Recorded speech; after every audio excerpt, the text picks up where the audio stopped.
So this entire season, we've been talking about silence, knowledge, and inner transformation. That's been our focus. How do both silence and knowledge play a role in deep inner change, inner transformation? And when I talk about inner transformation, for me as a psychologist, my focus is always on negative experiences that we are unable to find positive, constructive meaning in. How do we transform them? How do we heal? Basically, that's been the focus throughout. And we've looked at different aspects of knowledge throughout the season. Today we wind it up, but we will look at three experiences today related to inner transformation. Again, this is all based on my own experiences of what seems to work. One is the experience of silence. We've been talking about that. The second is the experience of infinity. And in my experience, this is a subjective experience, but it's an experience that I feel is very deeply related to the experience of healing, but also the experience of the numinous. I can't find a better word for it, so I've written divineness here, but I don't know. I just can't find a better word for it. Silence is about stillness, inner stillness. The experience of infinity is an experience of there being no boundaries, boundlessness. And that's tricky because we are taught to have boundaries, right? Even in psychology, right? We're taught to have boundaries. You should have boundaries and you should be able to draw a boundary. But I think we're talking about different kinds of boundaries. So this is a different experience, and we will try and go into that today. And the numinous is a slightly different experience. And quite often in meditation, the three experiences merge. It's difficult to separate them, but it is useful to separate them because we're looking at different experiences. And in my at least experience with meditation, the experience of silence is important to get into the experience of infinity. And infinity is a concept that has been touched upon by philosophers, mathematicians for a very long time. And then infinity, in my experience again, is important to get into that experience of the luminous. What is that? It's a specific word. How many of you have ever heard of that before? Luminous? Yeah, something maybe a little bit similar. You have heard about it. So we will look at that. And we will go into this. So today we will try and do a lot of experiential things. I will not talk so much. I'll talk a little bit, but we will try and experience it. And the idea behind the talking is just to create some sort of a guiding framework to get into the experience. There are yoga mats behind you for all of you. If you would prefer to lie down, you're welcome to do that. It's up to you, right? Anytime, either in the beginning when we start or anytime in the middle. If you like lying down, you have blankets there, so you can use those blankets. It's totally up to you. Yeah, well, you can sit also as you are sitting. Okay, so throughout we've been talking about the importance of silence and knowledge for healing. And today we will go deeper into what is possible through silence and what are the levels of healing that we can get access to, perhaps, through the experience of silence itself. Yeah. So we'll start off with the experience of silence. Now, once again, normally I talk about like 4 steps in meditation. The first step is relaxing the body. It's not much of a step, but it's an important step because a lot of the tension of the mind sits in the body, sits in the muscles of the body.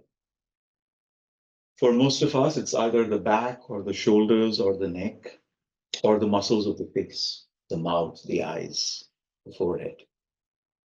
So we'll start with that, relaxing the body and getting into the experience of inner stillness. So that's going to be the first practice that we will get into now.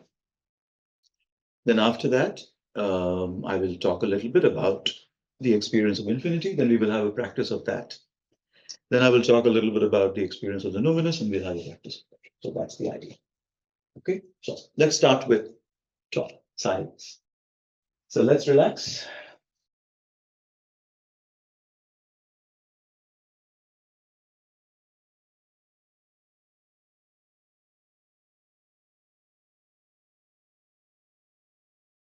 Stretch your legs out or keep them however it is comfortable for you. Do whatever is comfortable for you.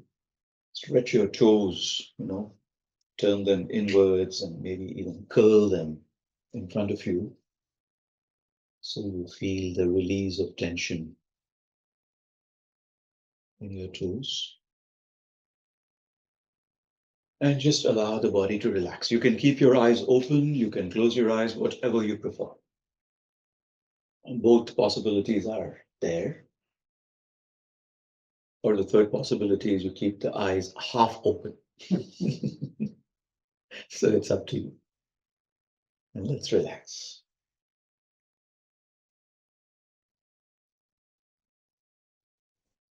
Pay attention to any tension that may be sitting in the muscles of the body.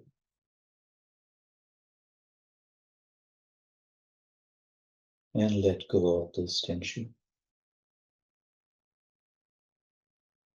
Relax your feet.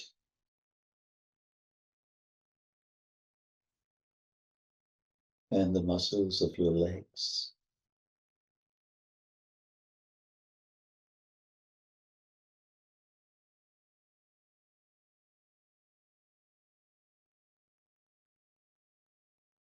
Relax the stomach.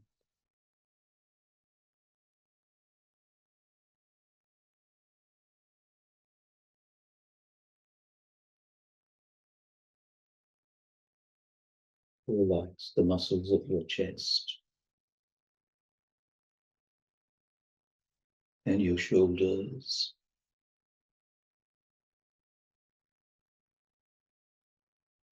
Relax your arms,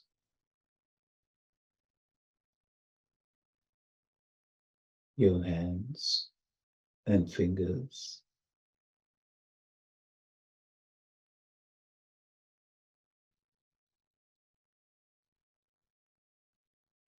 Pay attention to any tension sitting in your shoulders.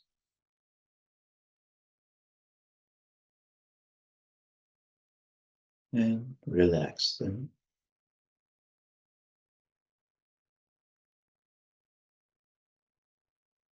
Relax your neck.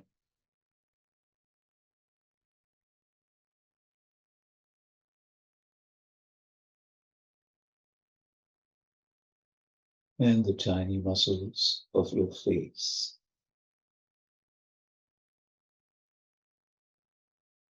Relax the tiny muscles around the mouth.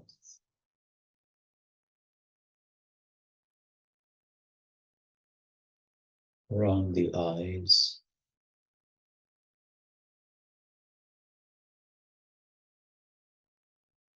And the forehead.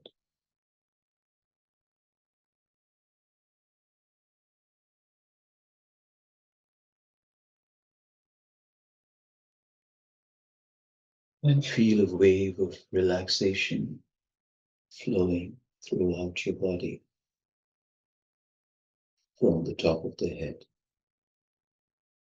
to the tip of the toes.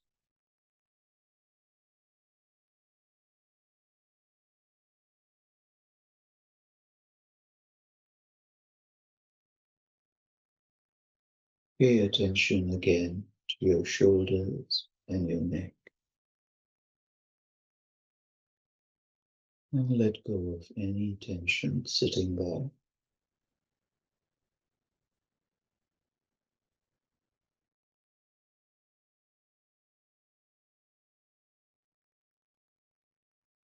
Pay attention to your forehead and release any tension sitting there.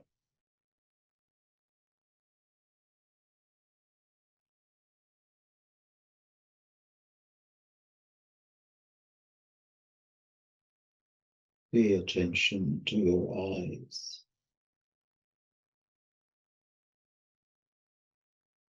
and let go of any tension.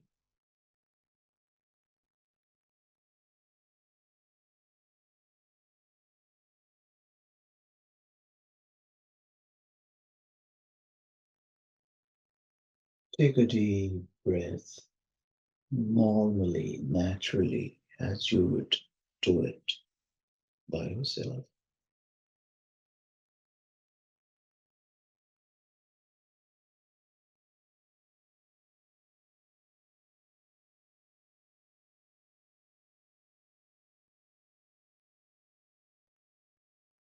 Breathe normally, and every time you exhale, allow the body to relax just a little more.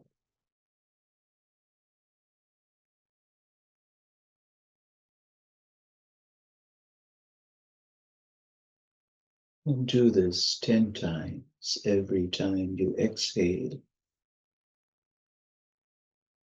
Allow the body to relax just a little more.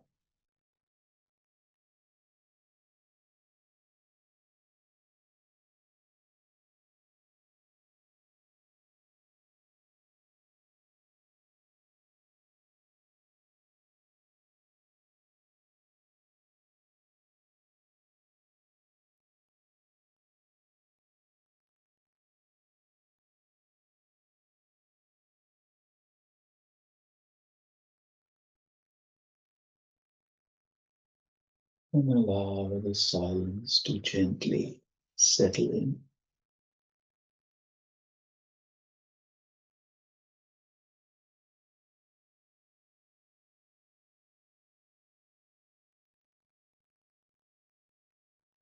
Pay attention to your shoulders, your neck, your back, and the muscles of your face.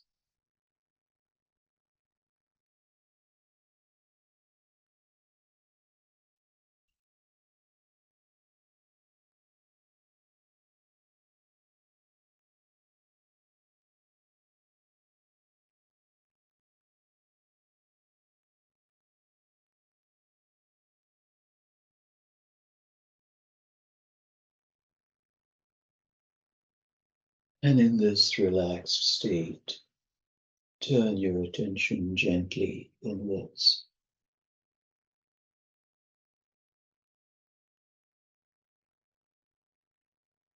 Pay attention to what is lingering in the mind. Could be thoughts of the past, anxieties in the present, apprehensions of the future.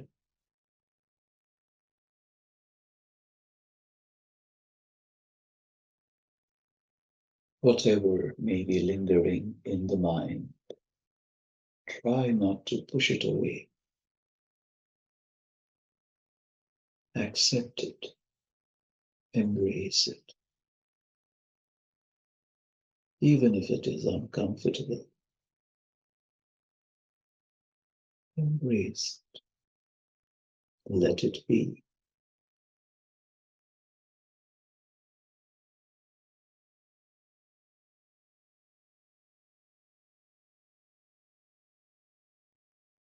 Imagine all these thoughts, feelings, sensations in the mind are like particles of sand in a lake of water, the lake of your mind,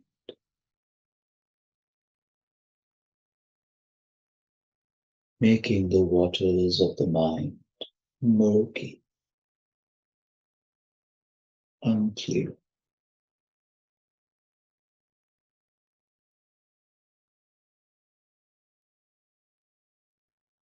And now you see these particles of sand gently settling down into the bottom of the lake, making the waters of the mind clear, clean, still.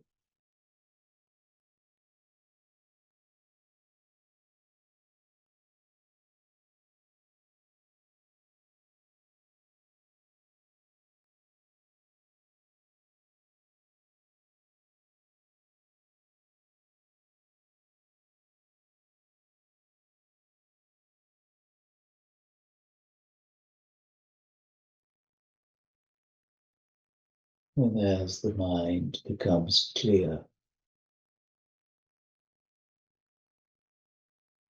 you can listen to the silence within.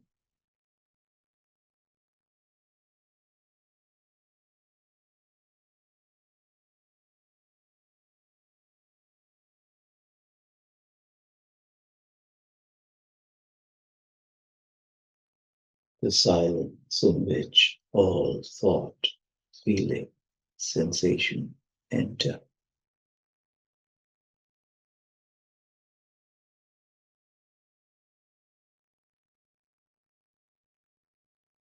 The silence in which memory enters.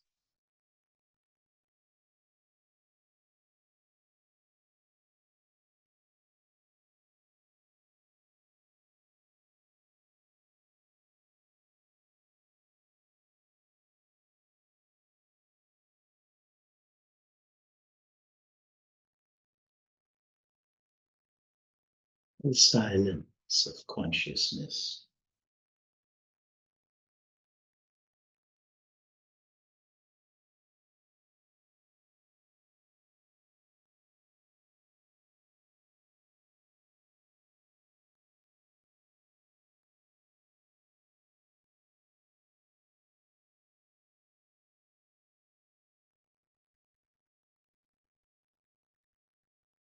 Allow yourself to get comfortable with this silence.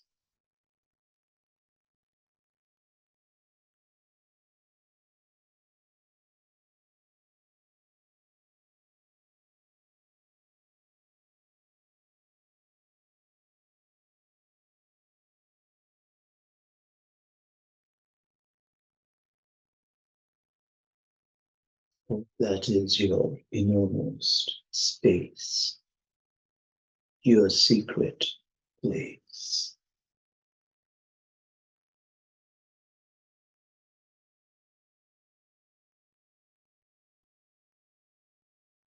The room within you where you can withdraw anytime you wish.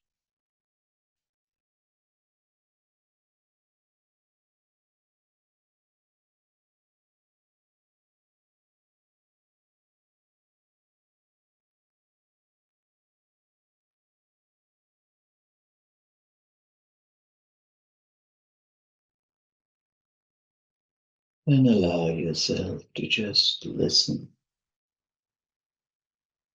to this silence.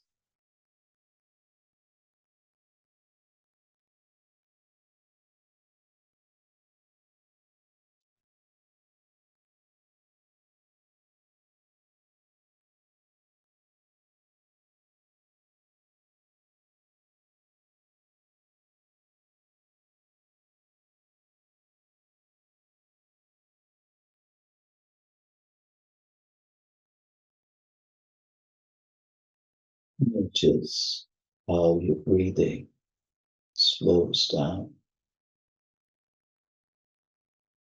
when you are in this space of silence.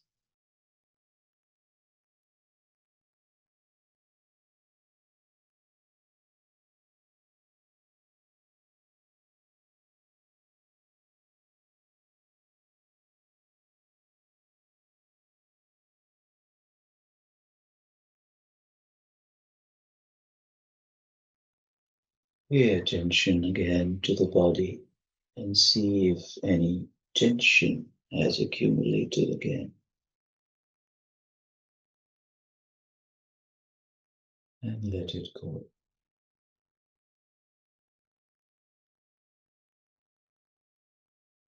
your shoulders, your neck, your mouth, your eyes, your forehead.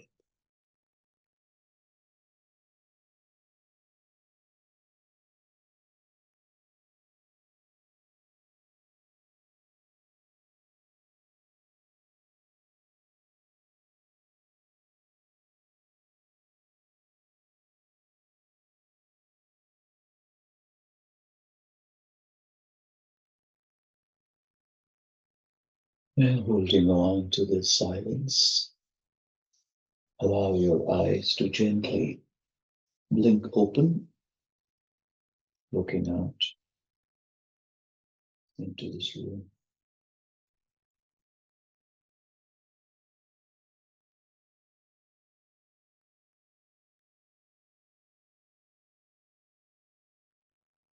So the first stage, you could say, of the process is entering deep silence. And that silence can be uncomfortable sometimes, but the discomfort is happening, it's like a room. Silence is that room, and thoughts are entering that room, sensations are entering the room, memories are entering the room. And these memories create anxiety.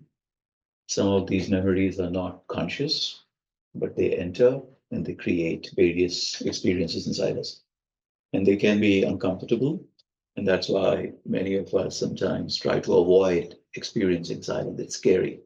I was talking to one of my friends just yesterday, and I was saying, why don't you come to one of these talks? And he said, I'm very scared of the silence.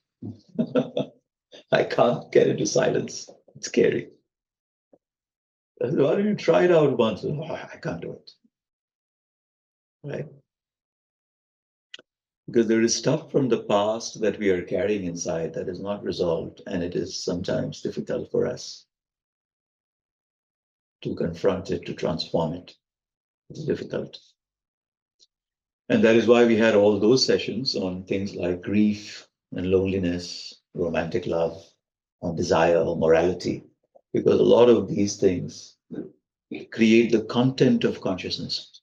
Silence is the process of consciousness. And then you have things coming in. And these things are shaped by our history and by our memory, because sometimes memory is not an accurate representation of history. Memory is sometimes constructed. We also know that.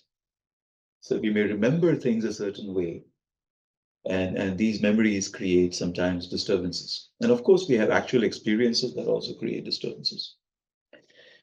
But so that's the thing. I mean, without getting into silence, it's probably a bit difficult to deal with some of these experiences. The second step, and that is what we will go into a little bit more today, that's the experience of infinity. What is this experience of infinity? Philosophers have talked about it.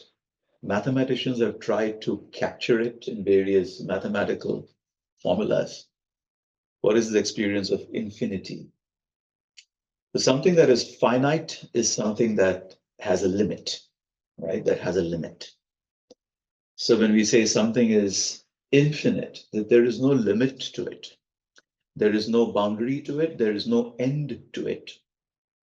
And that is the experience of infinity.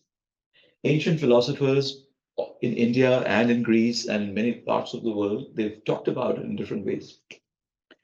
In Indian philosophy, this experience of infinity is talked about as ananta, not ananda. Ananda is joy. Anant, ant is an end. And anant is something that doesn't have any end. It's endless. It's a mathematical concept, and Indian mathematicians have tried to also illustrate that concept of infinity, which has no end. And then there is, and very often the symbol, the mathematical model, or the mathematical symbol of infinity is a point, not zero. It's the point. In ancient numerical systems, both in the Arabic numerical system, but also in the ancient Indian numerical system, zero is not like zero, it is a dot. and it is called shunya in Sanskrit. It's a dot. And in some ways, they try to capture the experience of infinity as an infinite concentration. Infinite, like you concentrate something from all possible directions, it's like the concentration just sort of disappears. There is no end to that concentration. In Greek philosophy, they talk about this experience of infinity as epeiron. Peiron is like something that has a boundary, and epeiron, going beyond the boundary, going beyond limits, that experience of endlessness. So this is something which is interesting in terms of what are we really talking about when we talk about infinity. One is trying to understand the universe. So many astronomers, they say that the universe that we see has no end. It is infinite. There is no end to it. There are other theories as well, but as far as I understand, the most common theory is that there is no end to the universe. It goes on forever. There is no end to it. There is no end to it. In the inner world of the mind, and we will apply, I'm not an astronomer, so I know very little about astronomy, and that's not our subject anyway. We are talking about the mind. What is this experience of infinity, and how can it help us? So it is this experience of endlessness, an experience of there being no boundaries. And when we talk about boundaries in the world, like in psychology, when we talk about boundaries, we often talk about how we have to draw a boundary. People should not cross a boundary, right? In Denmark, we have this expression, grænseoverskridende, somebody is crossing the boundary. Somebody is crossing the limits. They shouldn't cross that. So we have a boundary, and then we have to protect that boundary. And of course, from a psychological perspective, that makes sense, right? We should be able to say no when somebody is crossing that boundary and all that. So from that perspective, it is something else. But when we are talking about boundaries in this space, we can call it spiritual. I would also call it psychical, not psychological, but psychical. It has to do with the psyche and the experience of the psyche, because we sometimes have this experience of there being an immense depth inside us. And we can just keep going in and in and in and in. And there is no end to that depth. There is no end to that depth. There is no end to that expanse. And when we go deep into that experience, some people call it the experience of soul, Atman. In Indian philosophy, they talk about Atman. And some others will talk about soul, spirit. Some people just say the self. But this experience of there being no end. And when we get into that space, all the boundaries that we have created, which sometimes create limitations. So what are these boundaries? For example, the aims we have had in our lives, the goals that we have set. Some people say it's good to have a goal, it's good to have an aim. But sometimes the aims and the goals that we set become a limitation because we are not able to reimagine what another life can look like. Say, for example, I have set a goal to get married and have children. That's a goal we set for ourselves. And that's fine. That is possible. But sometimes that doesn't happen, right? And then people can get quite frustrated that that is not happening, that they're not able to find a life partner. Or they find a life partner, but they're unable to have children for whatever reason. Maybe. So it becomes difficult sometimes, not always, sometimes. We set a goal in our career, for example, that I have to be so and so, I have to get this kind of a promotion. If I'm running my own company, I have to, whatever. We have our goals. And it's fine. We have to have goals. That's how we operate in this world. But sometimes those goals are difficult to reach. And the goals then become limiting. We can even have a goal like how I should look physically. And we have a certain goal of going to the gym so many times a week and developing a certain, I don't know, body shape. And that is fine. Why not? We should be healthy. We should do that. But sometimes that goal becomes an obsession and it creates a limit. So many a times, even in terms of a value system, sometimes we have an understanding of what love should be like, what love should look like. How should I express love? How should I experience love? And we have a certain understanding of love and how love should be expressed and experienced. And sometimes we create a boundary. For example, I may have shared this earlier, but I'll repeat it again because it seems relevant. One of my friends, a much elder person, but a good friend of mine, he grew up in India like I did, moved to the US to do his master's in engineering. Then he settled down there and he worked there. And he was sharing with me one of his first experiences of interacting with people in the US. He started working, and he was young, but some of his colleagues were middle-aged.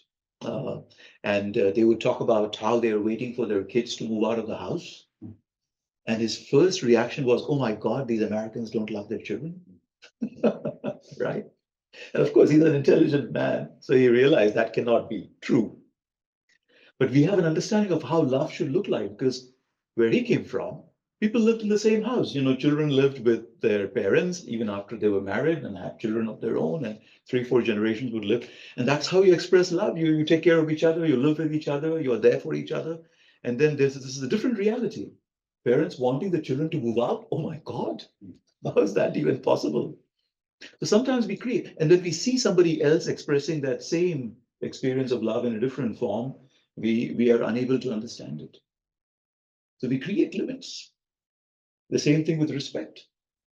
We have a different way of showing respect. In Denmark, we like to give each other space, right?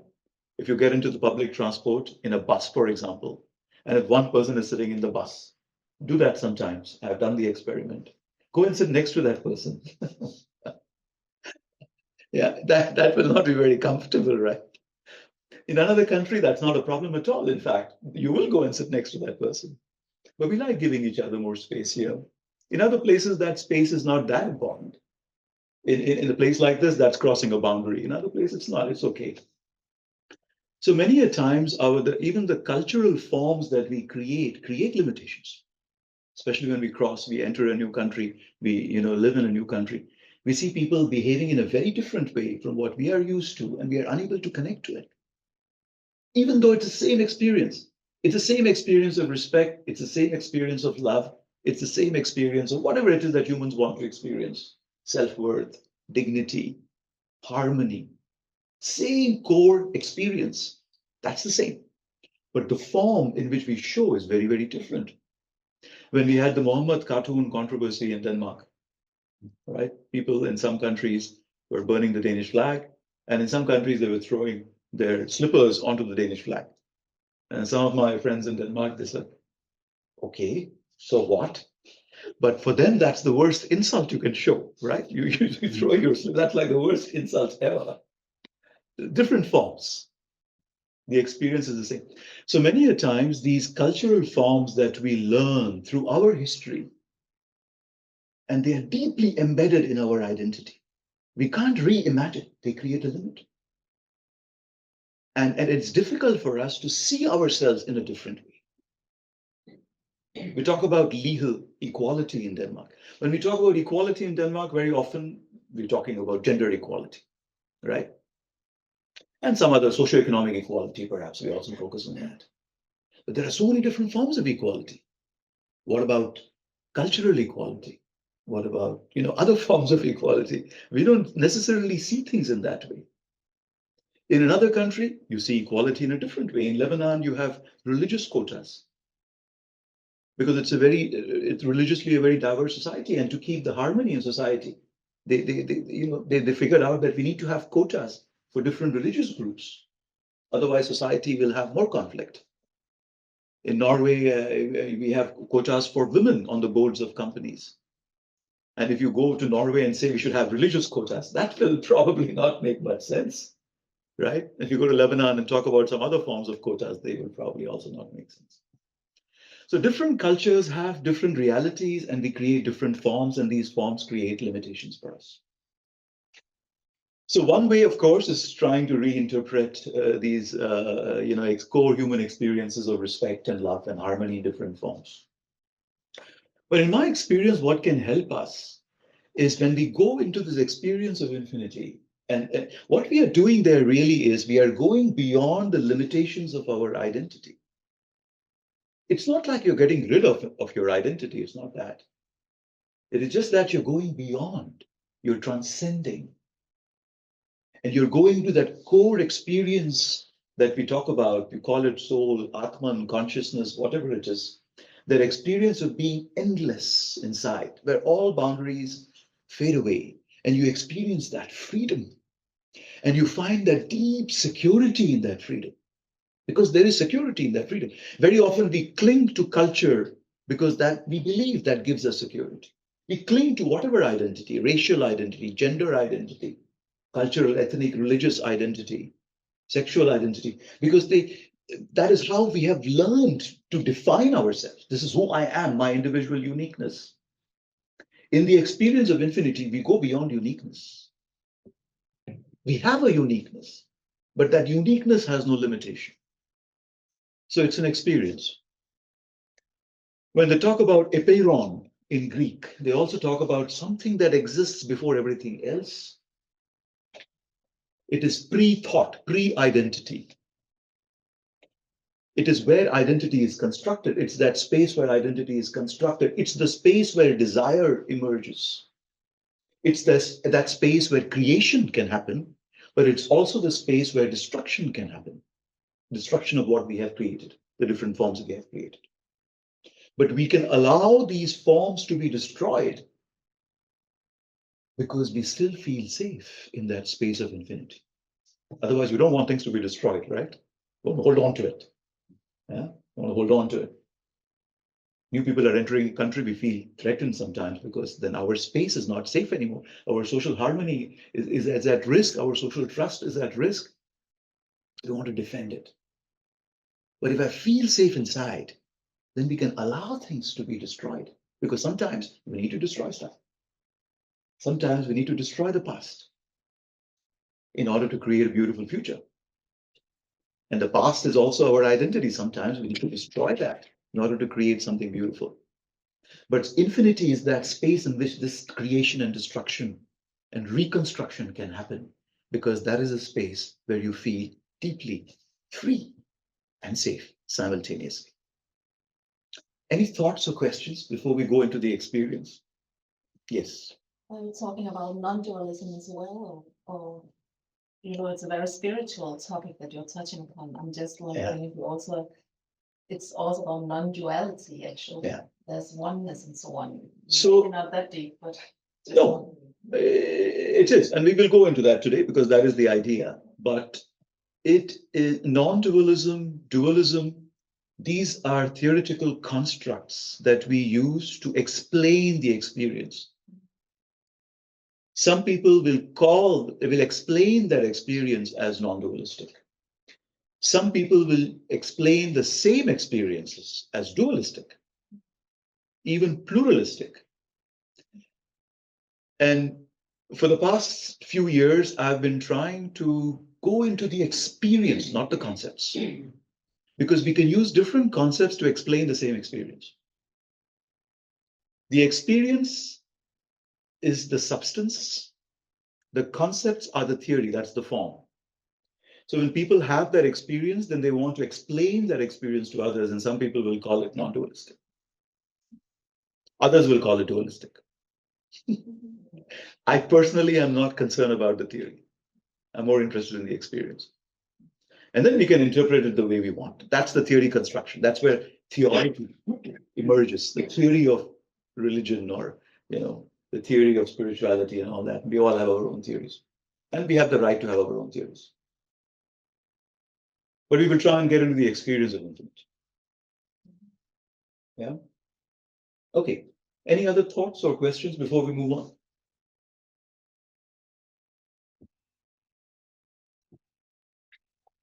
It's also the experience where, so when you talk about non-dualism, it's in a way I can also say that I can relate to that, because in my experience, infinity is where dualities like masculine and feminine fade. So maybe, when you're touching about non-dualism, that experience, masculinity and femininity fades. It gets merged. It is all the same. It is an experience where beauty and ugliness has no meaning. It's all the same. It's an experience where you go beyond understanding of good and evil. It's a space where we just transcend these dichotomies that we normally experience in our lived realities, where we see something as good and evil, we see something as right and wrong, we see something as masculine and feminine, we see something as. So it is an experience where all these merge. And when we move out of these experience, then we create dualities in the world. We create poles. And these poles are important sometimes because we need to also make the world run in certain ways. So when we come into the world of form, the poles become important. The dichotomies become important. And we have to navigate these dichotomies. We also have to understand what is right and what is wrong, what is good and what is evil, because we have to find somehow a way to regulate our societies and to regulate our world. And all these experiences become very important in the world of matter, in the world of form.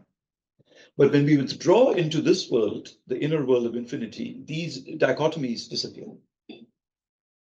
And maybe that is why some people call it non-dualism, or the experience of being non-dualistic. And that is what I meant, that when you go into infinity, Sure. actually, doesn't matter anymore because you experience that. Yeah. It's more or less the same, or Yeah. But the moment we get into the theory, there are many other theoretical interpretations. And that's why I don't want to get into that, because some people will say, yes, but then there is also, other reality. Yes. I mean, you can be the judge if this is kind of too far away from the subject, but I get an association of Shiva. Shiva in some of the things you're saying. Yeah. The process of destruction and building your boundaries, or you are expanding. But you know so much more about that. So my understanding is, in Hindu mythology, they talk about Shiva as the destroyer, a powerful god figure. In my understanding, these are projections of the human unconscious. We have certain core experiences of creation and destruction. And we want to capture these experiences in some form. And so we create a form which sort of encapsulates that experience. And in my understanding, these forms of gods and goddesses that we have created all across the world, in ancient Egypt and ancient India, and in different parts of the world, even in Europe, pre-Christianity, we had pagan religions. In the Middle East, we had also pagan religions before the Abrahamic religions took over in a way.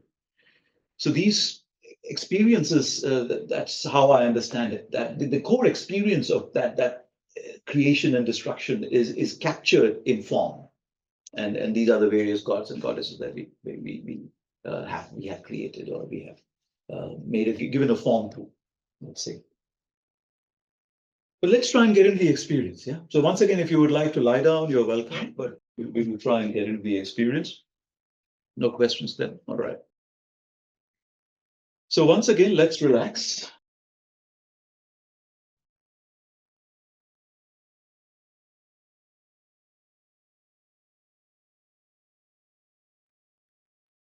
Sometimes it's useful to use visualization. So I will give some suggestions of a visualization, but you don't have to follow it. It's up to you, right?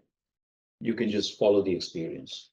So let's relax once again. You can close your eyes if you wish, or keep them open, whatever you prefer. And once again, allow the body to relax.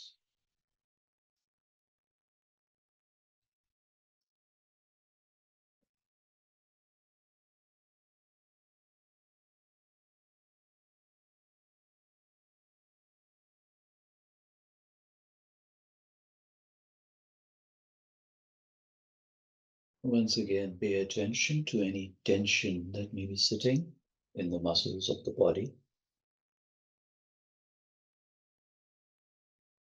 Relax your feet, your legs, your stomach, your chest.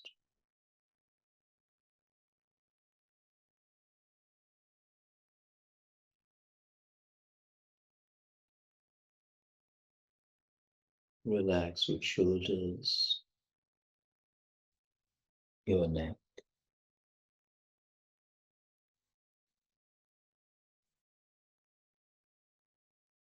the muscles of your face.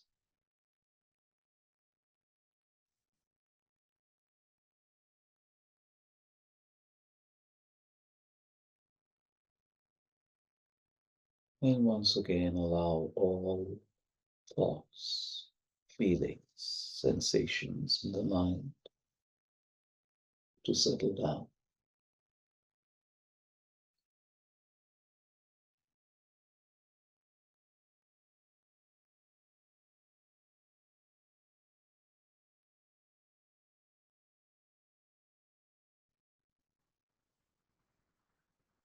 Like particles of sand in a lake of water.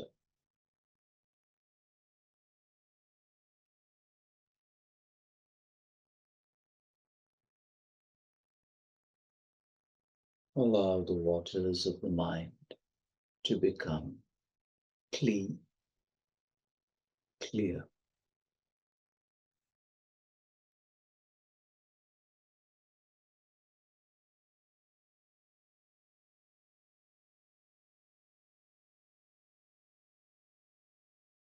Still.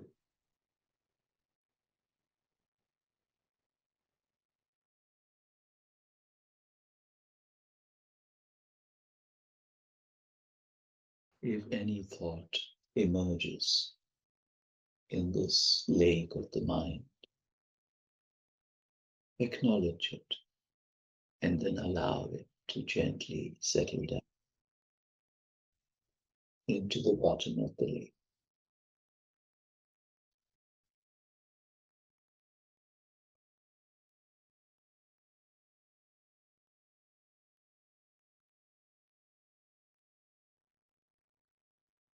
Any sounds and sensations that enter the mind, see them as particles of sound and allow them to gently settle down into the bottom of the lake.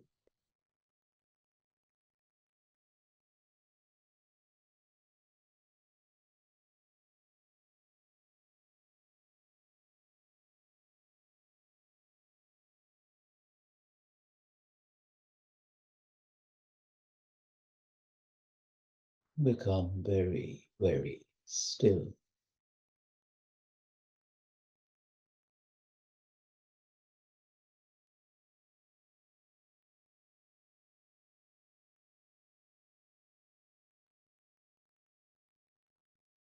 And experience your entire existence concentrating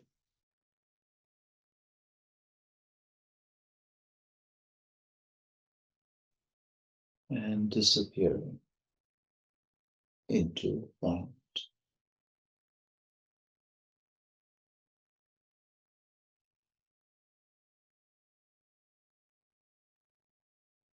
A point of infinity.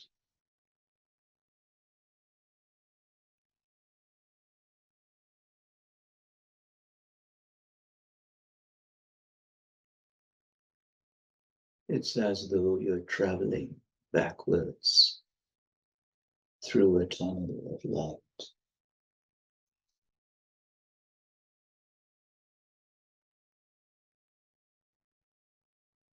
And this physical world and this physical body fades away into the distance.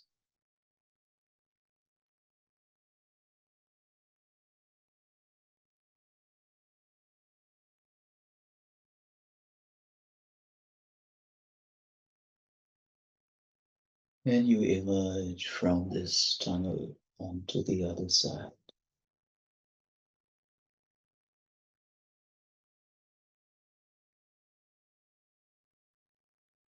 where you see yourself in a different world.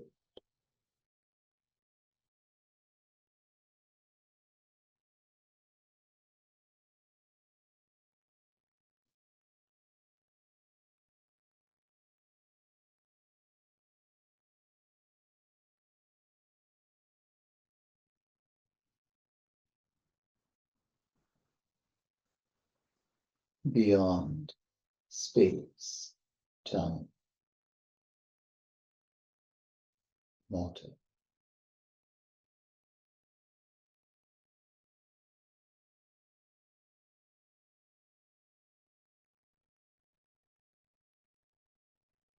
Beyond memory.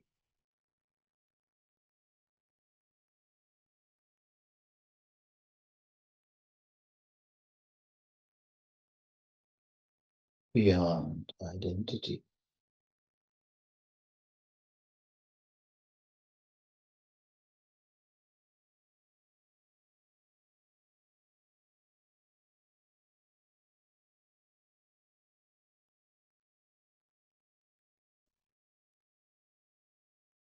The space of soul.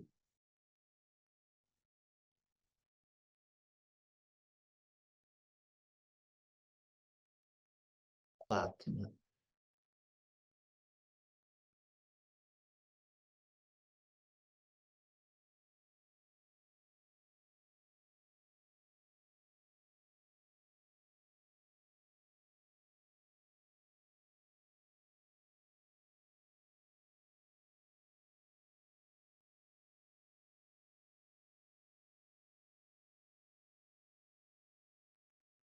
Infinity.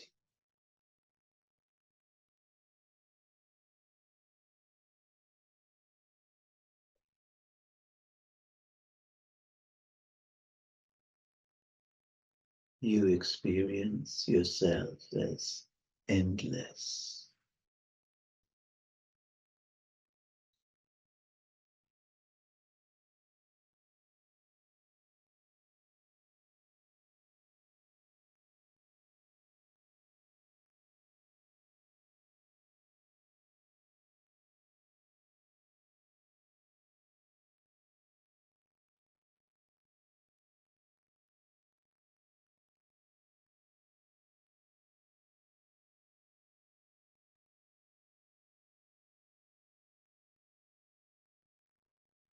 No boundaries, no limits.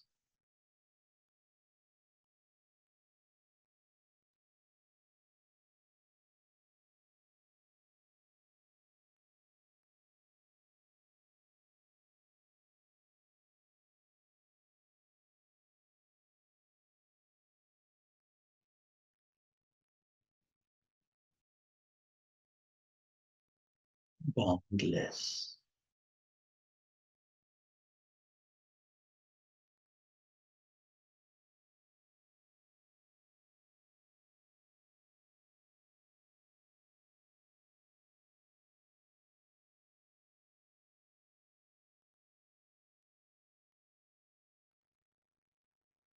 And you allow yourself to feel the joy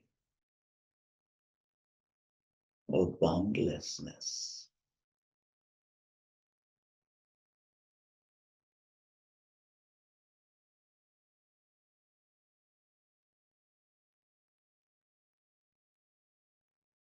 Freedom.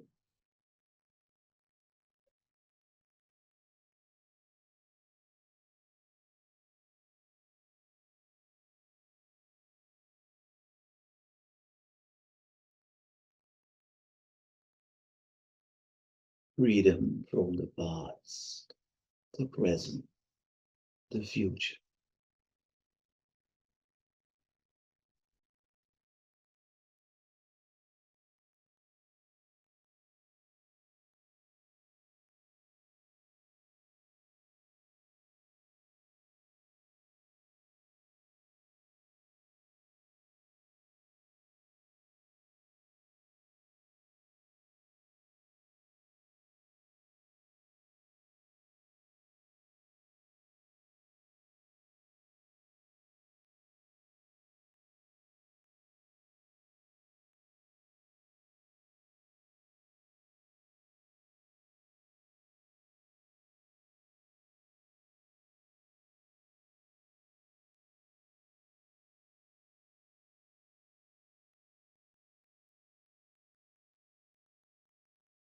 infinity.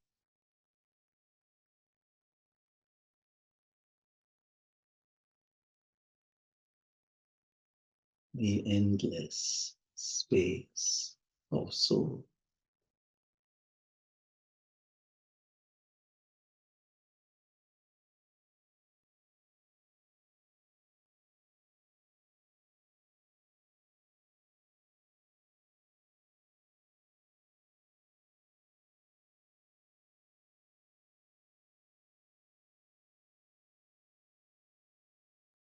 And holding on to this space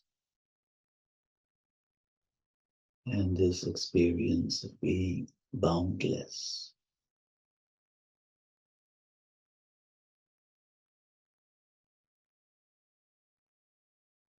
Once again, you allow yourself to gently return back to this world of form, this world of limits and boundaries.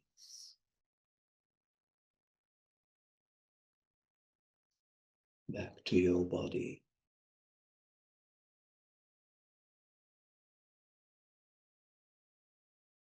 And you allow your eyes to gently blink open. Sometimes when I go into this space, I don't feel like doing anything else. I don't feel like coming out of it. That's tricky because I also have things to do. Really, it's when I go into the space, I feel like, let me just be here. It is beautiful. And many of the concerns of the world, they fade away. And then when you come back, you engage with the world anew. Many a times, if I'm, say, for example, if I feel somebody has been not good to me, said something bad, or done something bad, I go into the space, I come out, and without any effort, I come out and I just feel love for that person. Feelings just disappear, they get destroyed. It's a space of destruction. So when you talked about Shiva, I think that fire that we can experience inside, the fire in which everything can be burned, it's that space of fire, infinity. Things can be burned. In Hindi, we say bhasm, right? Bhasm karna. Things get completely disintegrated and transformed. It's the fire. And we move to the third experience, the experience of the numinous. It comes from the Latin word numen. Immanuel Kant, the German philosopher, he also talks about something similar, calls noumenon. It's something different. He's talking about the underlying reality of the mind. But this was a German writer, Rudolf Otto. He wrote a book on this. And he was probably the first one to have used this word to express that experience. What is that experience? It's the experience of divineness, but it's not an experience of divineness that many other people might talk about. So what Rudolf Otto was talking about was, he talks about the wholly other, the wholly other, the whole other. And it's the experience of being in the presence of another reality, which is outside the self. The presence of another reality outside the self. And that experience is an experience of awe. He used the word mysterium tremendum. Mysterium, it's mysterious. It evokes religious, spiritual emotions and feelings. For example, the feeling of devotion. The feeling of devotion, the feeling of giving yourself up for this, this presence that you experience. Philosophers have written articles on this. It's a subjective experience. It's the experience that you are in the presence of something, a reality that is outside you, that is larger than you, that is powerful, that is magnificent, that is awe-inspiring. And some people report the experience of a reality where they feel immensely loved by a reality outside the self. So that is the experience. But people can interpret the experience in different ways. Some people will interpret the experience as the presence of God. And that is where theism or theistic belief comes. In my understanding, the foundation of all theistic religions, even atheistic religions, and there are atheistic religions as well, the foundation of all religions is this experience. Combined with this, but this experience of being in either being yourself, divine, elevated, grand, or being in the presence of a reality that is grand and elevated. And this is where different theories of religion emerge. So when we talk about non-dualism and dualism, non-dualism in this context is the experience that this experience of grandness is within me. Advaita, in the Vedanta tradition, it is called Advaita, non-dualism. Dvaita is true, Dvaita, dualism, and then non-dual Advaita. So that is one interpretation. Shankaracharya and many others, they had this interpretation that this experience that we are having, that experience is within you. So the soul is God. And there is this experience of Brahman, they say, in Indian philosophy. They talk about Brahman. Brahman, not like Brahmin, not that kind of a Brahmin, but Brahman is this experience of this ultimate reality, which we are a part of. So they say there is no such entity like a deity, like a God out there. But this is an experience that is a part of the self, because the self ultimately will merge with this ultimate reality, which is Brahman. And all the beings in the world are a part of this Brahman. Ultimately, we become that. So that is one branch of thinking that emerged in India. But you find similar strands everywhere in the world. The non-dualistic understanding. But that's not the only interpretation. There is also Dvaita. Dvaita is dualism, in fact, pluralism, and there are different kinds of. In the Western world, we will call it theistic. So Advaita is basically an atheistic tradition, that there is no God, but it is that experience of us merging with this ultimate reality, Brahman. That is the understanding. So it's an atheistic version of, you could say, of explanation of that experience. Then there are agnostic experiences, like, for example, Buddhism. It's an agnostic religion. It doesn't affirm or deny the existence of God. It is just silent on the concept of God.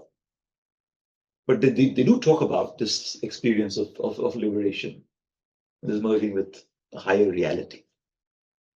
So there are atheistic versions, there are agnostic versions, and of course, then we have the theistic interpretations. And within theism, the theism is basically there is some God out there. And then there is monotheism, there is one God. That's the Abrahamic tradition. Islam, Judaism, Christianity, the Baha'i faith, all these religions emerging from the Abrahamic tradition. That is, these are monotheistic mainly, though in Christianity we have the Trinity, Father, Son, Holy Spirit, but still you would call it monotheistic in some way. And then you have polytheistic religions, of course. There are polytheistic traditions, pagan traditions from different parts of the world where you see different gods and goddesses who are manifestations of this divine. So this is where the theory comes in. There are different interpretations. So some will say, no, this ultimate reality, this elevated experience is within you. Others will say, this is outside you. There is a God that you are in the presence of. Then there are so many theories. There is something called Vishishta Advaita. So that is distinctive non-dualism, where they say that the soul is different from this, from God, but ultimately the soul will merge with this God, but God will always be there. So that is Vishishta Advaita. So different interpretations. Dualism, non-dualism, distinctive non-dualism. Then there are the different versions of theism, polytheistic, monotheistic. So my understanding is the foundation of all religions is this experience. So my interest is in the experience, not in the interpretation of the experience. I'm really not interested in the interpretation of the experience. People can have whatever theories they want. My interest is in the experience and what the experience can do to us and for us and for humanity and perhaps for other animal species as well, hopefully, right? What can this experience do for us? Carl Jung, the Swiss psychiatrist and psychologist, he actually talks a lot about the numinosum. And he says that this religious experience is valuable because it gives us a certain experience that can be transformative. Now, how we interpret that experience is something else, but the experience itself can be transformative. In psychedelics, you have this experience, especially ayahuasca. Yeah. Many people who've taken, no, I've never tried it myself. I haven't even had weed in my life. How boring is that? Not even cigarettes, not even alcohol. But I'm thinking I should probably try psychedelics. Anyway, that was supposed to be a joke. Don't hold me to it. But in ayahuasca, some people experience this, and even through psilocybin sometimes when people try these LSD, acid, many rock musicians, they would go on acid and they would have these experiences of being in the presence of another reality outside themselves, the divine. And then that would lead to creativity. They would write songs on it. And, so many things emerge from that. Now, that doesn't mean I'm telling you to go and take acid. Please don't interpret it in that way. I'm just trying to understand the experience that at some level, something happens in the mind where we are able to have that experience. So all I can speak from is my own experience of the Numinous. Again, we can interpret it in many different ways. But I've had many experiences where I find myself, and it is different from the experience of infinity. But my understanding is when we go into infinity, this experience is more likely to happen. It can even happen outside it. Because sometimes being in nature, looking at a beautiful scene in nature can somehow make us slip into the experience of boundlessness, infinity, and then suddenly you have this experience of being in the presence of something grand. Recently, one of my recent experiences, very powerful experiences, was in Saint Catherine, the monastery in Egypt, which is on the foothills of Mount Sinai, where Moses is supposed to have gone up and received the 10 Commandments and all that. So it's the oldest continuously existing monastery in the world. I was there. It's in Egypt. I was there in December last year, December and January. Two experiences. One was on the summit of Mount Sinai. So I started climbing at 2 in the morning. It takes 3 hours to reach the summit of the mountain. Difficult climb. And sitting on the top of the mountain, a lot of people were there. Beautiful sunrise. By the way, that's the sunrise I captured in the picture for the Facebook post of this session. That was from the top of Mount Sinai. The sun coming out from beneath the clouds because you're above the clouds. Beautiful. But there were too many tourists there. Beautiful view. After the tourists went away, I just sat there. It was freezing cold, below zero. Freezing cold. I had layers on me. I had a blanket. I was still freezing. And I just sat down. And I said, I have to meditate here. I mean, what have I come here for? And I went deep into meditation. Once you go into the space of infinity, you don't feel the cold. The cold goes away. The heat goes away. You're in a different space. You really go beyond these limits. And then I slipped, and I had that experience of being in the presence of something, someone grand. It was so beautiful. It's awe-inspiring. And that generates this feeling of devotion, right? In Hindi, they say bhakti bhavana, this feeling of devotion. It's a spiritual, religious experience. And I feel it is that experience that is the foundation of religion. All the religious founders, probably, that's my theory. You don't have to believe it. I feel they would have had that experience, and then they try to explain that experience, like I'm trying to explain the experience. They try to explain the experience, and then a theory develops, and that theory becomes a religion. Different people have tried to interpret it in different ways. So Adi Shankara did it in his own way. Abraham did it in his own way, and Muhammad did it in his own way, and Jesus did it in his own way, and so on and so forth. The second, also in Mount Sinai. So I went down the mountain. Then there is a very old church. It's one of the oldest churches in the world, continuously existing. So it's been a pilgrimage place for 1500 years, Mount Sinai. And around the stories of Moses, they have created the monastery. So you have the well of Moses, the burning bush, all these from the stories from the Quran and the Bible and the Torah, because all of these are the same stories, the stories of Moses. And the interesting thing about the place is there is a mosque inside the monastery. There is a mosque next to the church. And on top of Mount Sinai, you have a church and a mosque next to each other. Because it's a holy place for both Muslims and Christians and Jews, of course, and Baha'is and all the Abrahamic faiths. I remember the mosque was closed at that time, but I entered the chapel, the church. I just entered that space and I felt this. It was just, I don't know how to describe this energy, it's like, and I just became still. And I just sat there 40 minutes without moving. This presence of something majestic, beautiful, beautiful. So it's this experience of the Numinous, and it can be very transformative, very transformative. At other times in my life, I've had the experience. I just wake up middle of the night and I feel like meditating.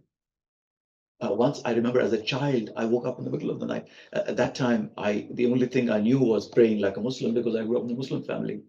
So I just felt like praying, and I was not like, I wouldn't pray every day. I was not very religious. I just woke up and I felt like praying.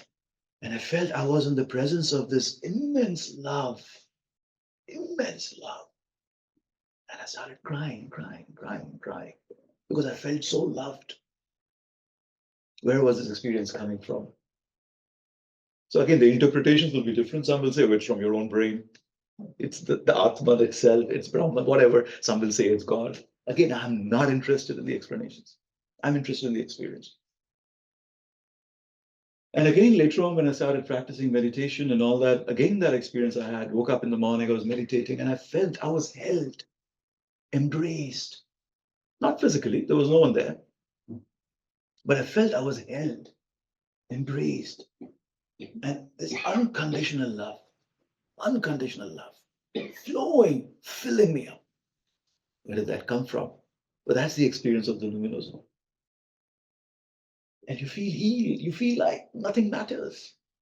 All these things of the world, small things, irrelevant. So that's basically the experience that we are trying to explain here. But of course, explanations can perhaps never do justice to the experience. Shall we try an experience? Let's see. People say it cannot be taught. I don't know. Maybe it cannot be. But we can open ourselves up. And for me, it is like, it's an experience of grace. It just comes upon you. I remember once, a few months ago, I was in Paris. I was walking, I had a knee injury. I was limping and walking in Louvre in the museum because I wanted to see some Egyptian artifacts there. And I was just limping along, and suddenly I felt myself enveloped in this experience of grace. Out of the blue, nothing. I was just walking, limping along. And then suddenly, this majesty, this beauty, and this love.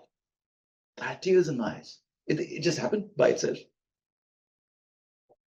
So it just comes upon you sometimes. And sometimes, if you do a little bit of work, we can get into that experience. So let's try that. So let's relax once again.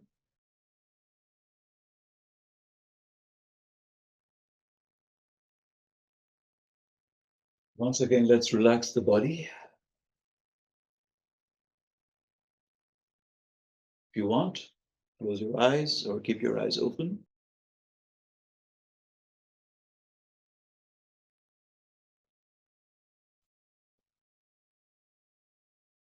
And allow the body to relax.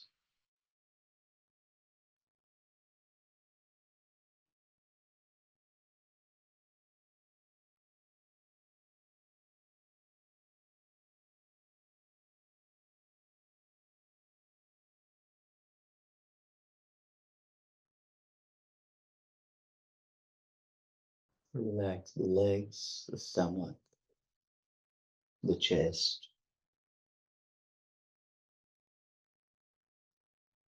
Relax your neck, your shoulders.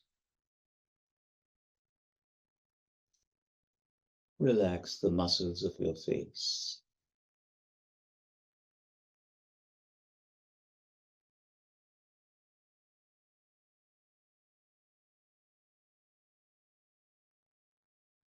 Allow all thoughts, feelings, sensations in the mind to settle down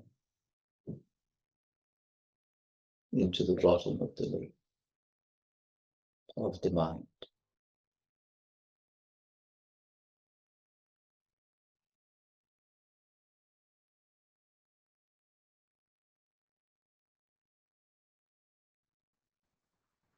Making the waters of the mind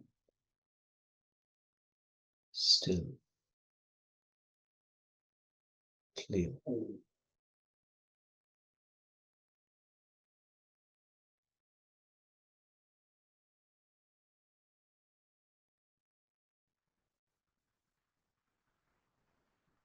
And once again experience your entire existence concentrating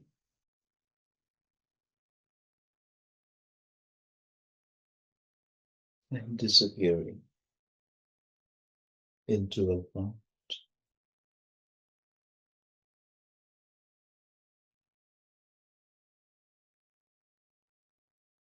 traveling once again backwards through a tunnel of light.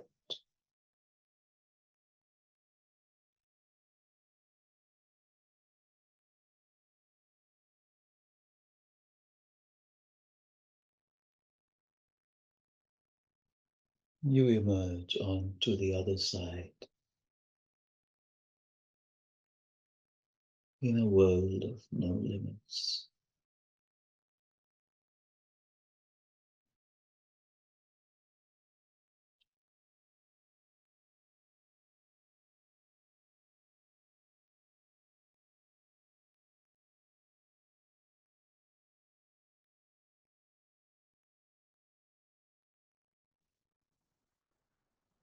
Beyond the limits of memory, identity,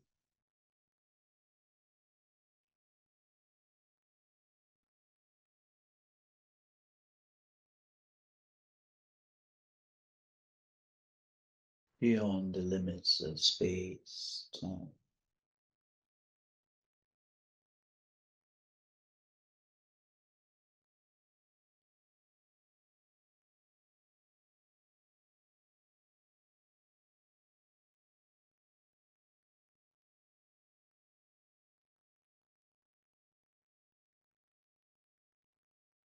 In the space of endlessness.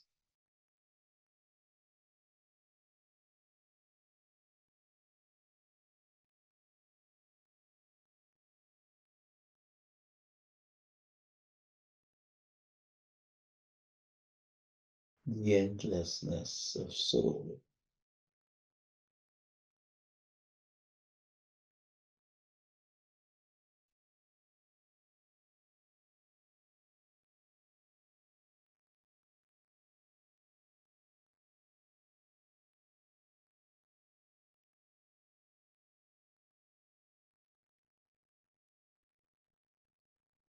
It is as though all the concerns of your day-to-day life are left far behind.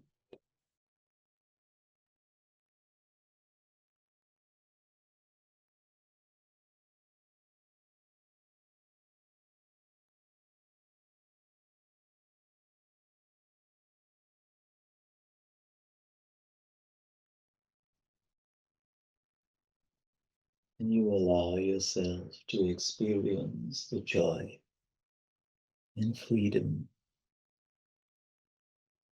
of infinity.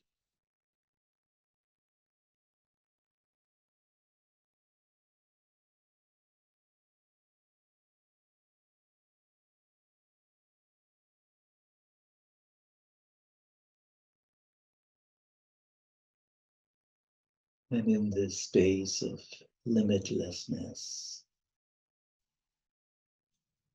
you find yourself in the presence of the divine.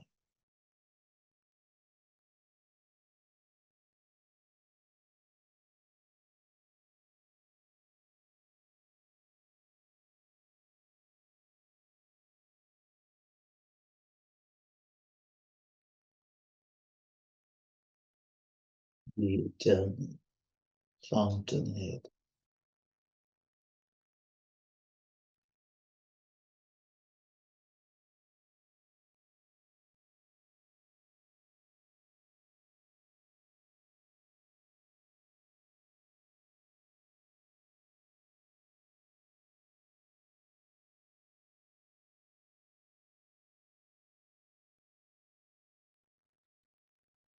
Shining down upon you.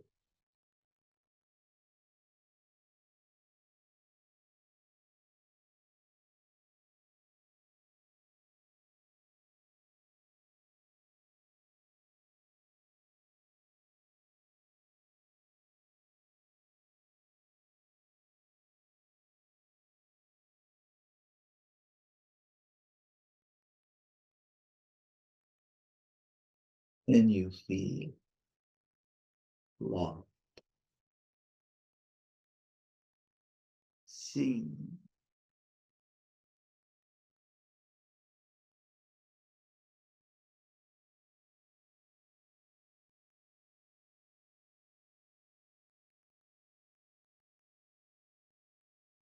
accepted, embraced.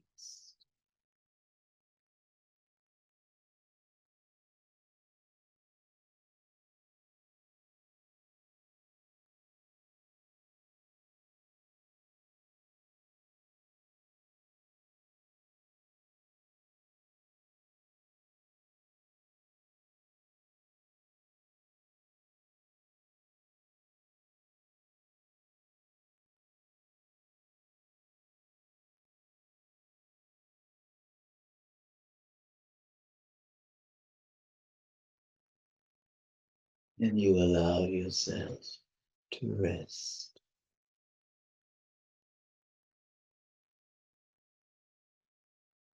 Deep spiritual rest.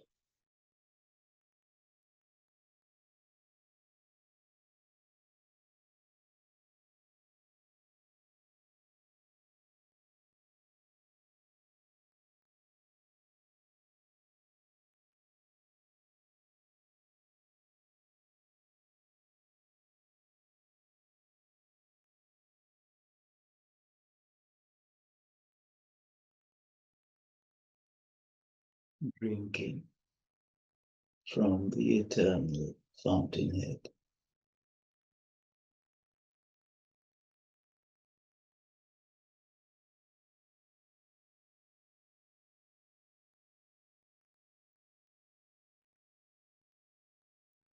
Absorbing this invisible light.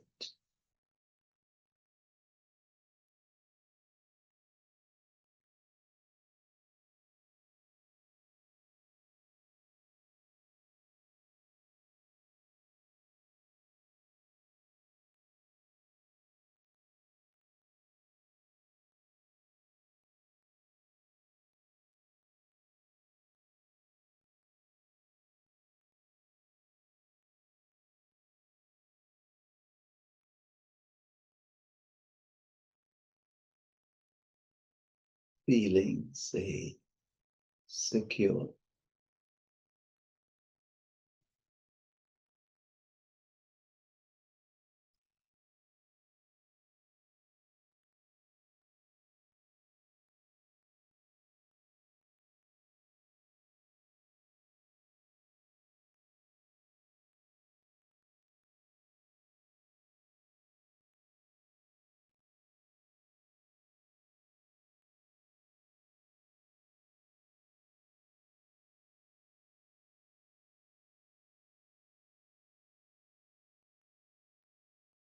feeling full.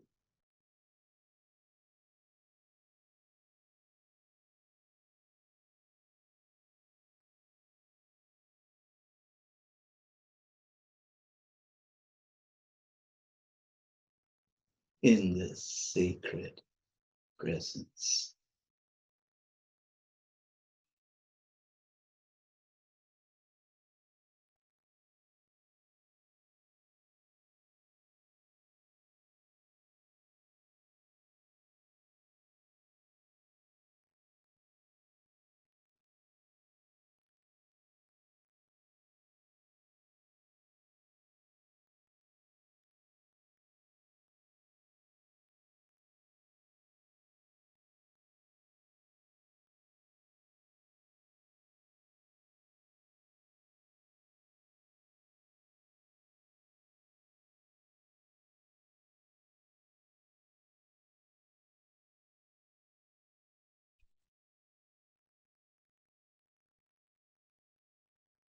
And holding on to this experience of being loved, being safe,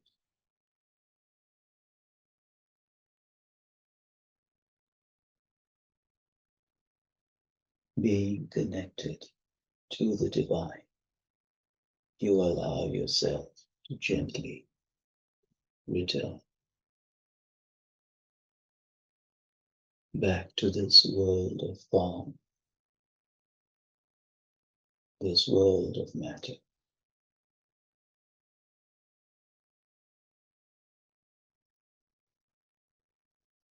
ready to engage afresh with your world. You allow your eyes to gently blink open, looking out into this world.